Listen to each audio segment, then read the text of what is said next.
கஜினி முகமது படையெடுப்பின் போது சேதமடைந்ததாக கருதப்படும் சிவலிங்க பாகங்களை சோமநாத் கோயிலுக்கு எடுத்துச் செல்லும் யாத்திரை வரும் 30ஆம் நாள் ராமேஸ்வரத்திலிருந்து தொடங்கும் என ஜோதிடர் ஷெல்வி தாமோதரன் தெரிவித்துள்ளார்.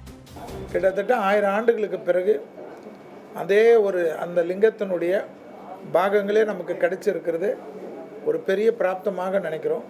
கிட்டத்தட்ட அதை யோசிச்சு பாருங்கள்.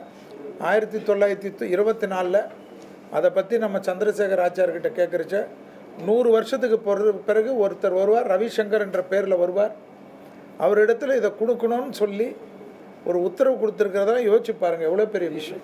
அதே போல் 30ஆம் தேதி அந்த வாழும் கலை சார்பாக சோமநாத் யாத்திரையுடைய நிகழ்ச்சி ராமேஸ்வரத்திற்கு பத்திரிகையாளர்களுக்கு நீங்கள் அனைவரும் எங்களுக்கு வந்து உறுதுணையாக இருந்து இந்த ஒரு அற்புதமான ஆன்மீக நிகழ்வை உலகத்திற்கு கொண்டு செல்ல வேண்டும் என்று எங்கள் குருதேவ் சார்பாக நாங்கள் அழைப்பை விடுக்கின்றோம்.